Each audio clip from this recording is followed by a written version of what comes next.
a guy invited me to come down and have lunch at the mission. It's in the middle of downtown Atlanta. The first person that I met that lived in the mission, 21-year-old white kid named Jason. And you know what my first thought was? I'm like, you lazy bum, go get a job. You're 21 years old, you jackass. What the hell are you doing sponging off of other people down here? That was my thought. We're sitting there at the lunch table, and my buddy that invited me down there, he said, Jason, tell him your story. And Jason said, well, he said, it was me and my dad and mom and my brother. He said, when I was 11 years old, my mom killed herself. He said, in the next year, my brother killed himself. Then it was just me and my dad. In my second year of college, my dad killed himself. He said, I just got tired of hurting, so I started getting drunk, and then I started getting high. Flunked out of college, ended up with a crack habit on the street. And as I'm sitting there with him, I went, crap, I would have started getting high too. Oh, crap, I could have been Jason. I just didn't have these circumstances. And so all of a sudden, people that were throwaways, when they have a name and a story, they're not a throwaway anymore. And what I learned through the years at the mission is almost every single person on the street, something bad happened to them. Something bad happened to them in life, and they couldn't deal with the pain, so they started getting drunk or they started getting high. And when you get drunk and you get high, you can't pay your rent. So you start stealing from your family because you don't have any money and your family wants nothing to do with you. That's how you end up on the street. And so what I've learned through the years down there, man, if you can just love on them, if you can ever go back and address that hurt and to say, hey, this thing that you needed, this hurt that you've got, this way that you wanted to be loved, you have it. You just don't know you have it because you have it in the dad of that Luke 15 story. You already have it. It's like having $1 billion in the bank, never writing a check on it. You got it. And if that can ever sink in, people get restored. People get restored. Let me see anything else. Like well, you know, and Jesus talked a lot about that. You know, at the Last Supper, he was the one that got down on his knees and washed everybody's feet. And you imagine how nasty feet were where everybody had sandals and walked in the dust. But again, it's kind of like the Ten Commandments. I think the advantage of service, it's for our benefit. When you think about the people you admire the most in your life, I guarantee you not one of them is a self-centered person. When you think about the people you admire the most, whoever that is in your mind, I bet you they're an other-centered person. So, you know, all Jesus did was lead by example on that. And so my thought, when I went down there to lead at the mission, I thought, oh, Jeff, aren't you cool and aren't you good and you're going to go give your time to help the less fortunate? I was the one. I was the one that got the most out of it, not them, me.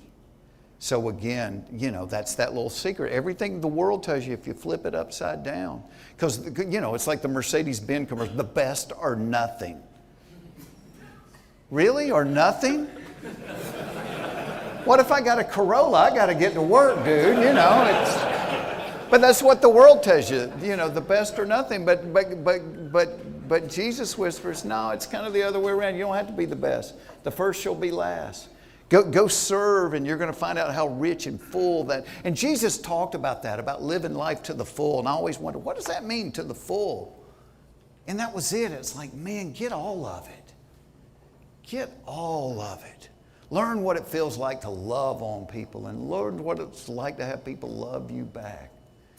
You know, one of the things, and we talk about this a lot at the mission, when Jesus went to talk to people, he would always say, repent. Well, my whole life, you know what I thought repent was? I'm sorry. You know what repent actually means?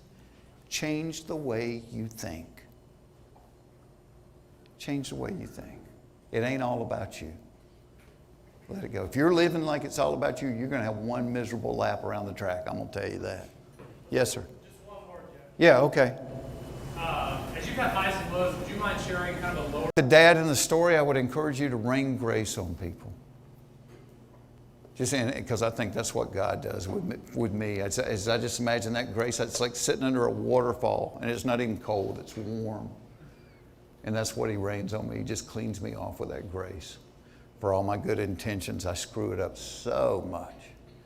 And he just rains. Well, we'll do that with other people. If he's supposed to be an example of how we live, rain grace on people. Forgive people. Let it go. Let it go. Be an encourager. Doesn't cost you a dime. Be that guy that every time you walk in the room or everybody you meet, you're saying something encouraging to them. That's free. But Mr. Cathy used to say when I was a kid, he said, you know how to tell when somebody needs encouragement? Like, no, sir. He goes, when they're breathing. We all need encouragement. But how it's almost like being Santa Claus if you could just walk around dishing that out to people. Telling people, good job, or you look nice today, or man, I appreciate you doing that. I try to do it. I read a thing one time called the shadow people. It's like the checkout person or the people that you just kind of walk by without even noticing. I try to just be an encourager to them. So I think that's most of what I got. But thanks, guys.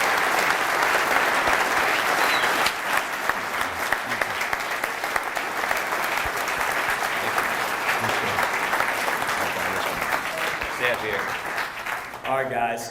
So a few weeks ago, we were talking to Jeff on the phone, having a conference call, and we knew about his passion for the Atlanta mission, and so we thought we had to give him something. We knew you're going down there tomorrow morning, right? Yeah. 5 a.m.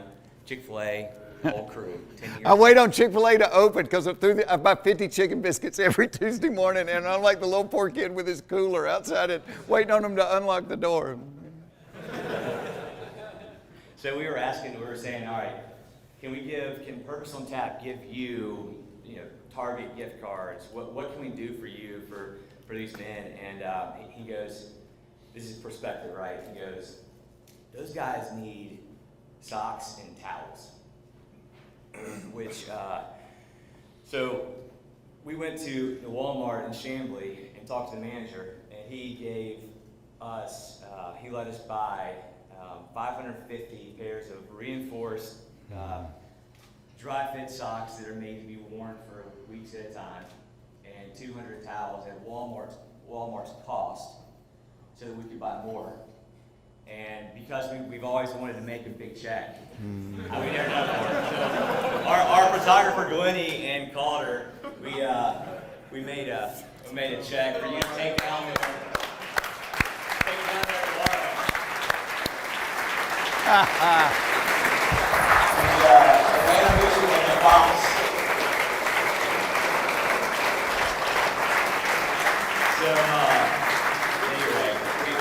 We appreciate your words, man, and living life in community, like you said, and leaning on other guys is what we're trying to do here. Yeah. And you spoke right to us, so thank you very much. You're welcome, brother. Thanks, Dave. Yeah. Thank you, guys. Hey guys, let's give Jeff let's give him a standing ovation. Oh, no. It is kind of cool that it's guys. I have all girls, all daughters. I will tell you, and I talk about this sometimes on stage. I truly believe from living with all girls, women are smarter than men. And every night when I say that, women start applauding. And I'm like, y'all, it ain't that big a deal. What I'm saying is you're smarter than a creature that every time it takes off its underwear, it tries to pick it up with its toes, flip them in the air, and catch them with its hand. You're smarter than that. But, I was one that I'd give you guys. I was doing an interview about 2 years ago, and the lady said, all right, you do stand-up comedy, you write books, you host game shows. Which one are you? And I thought about it for a minute, and I went, well, those are all things that I do, and I love what I do. I would never want to get a real job. I love being a comedian. I love being creative and writing and things like that. But that's what I do. Who I am is I'm a child of God, and I'm a husband, and I'm a dad, and I'm a brother, and I'm a son, and I'm a person within this community. That's who I am. So what I do is probably going to change a lot in my lifetime. But who I am stays the same. And I love the name of this thing, Purpose on Tap. So as guys, part of that purpose is, man, don't just be here, be valuable. Be valuable. Be that dad. And everybody in here, every guy in here has some person, and you can think of them, and it might have been your granddad, or it might have been your uncle, or it might have been somebody that lived in your neighborhood, but you know a man that was a difference maker. You know a guy, may not have been rich, but most of the time they're not. You know, I was fortunate enough, I grew up in Hateville, down by the airport, where the first dwarf house was. And my whole life, Truett Cathy, the guy that founded Chick-fil-A, I knew Mr. Cathy my whole life. When we were little kids, Hateville was kind of the wrong side of the tracks. Every time Mr. Cathy'd see you, he'd reach in his pocket and give you a ticket to get a free Chick-fil-A. And it was like gold. You're like, oh, well, free Chick-fil-A. I hosted his 90th birthday party, and he pulled me over to the side. He goes, I appreciate you doing this. He reached in his pocket. And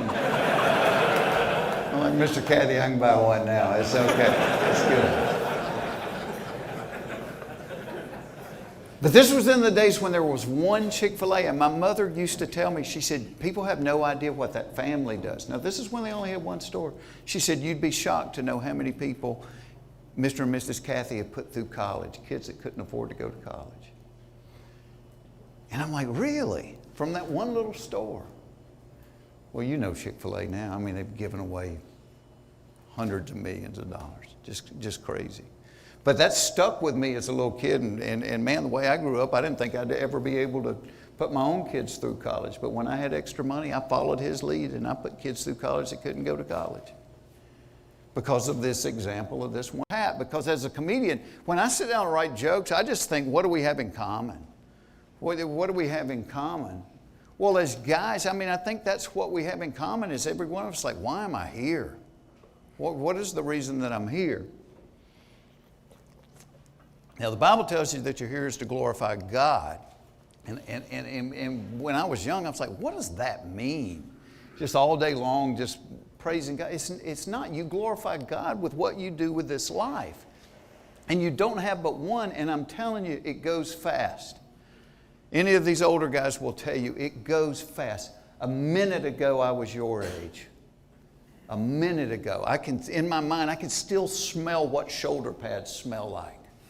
You know that locker room stink, that sweat stink? I can smell it. A minute ago, I was playing high school football, and I'm 59 years old. I'm like, how the heck did that happen? But when you go back to where we're at now, you're like, why am I here? What is my purpose? I'm going to tell you this, you don't get a practice lap. You don't get to go around the track a couple of times and figure out what it's about and go, okay, this time I'm going to do it right. You got one lap. And so you got to make it count.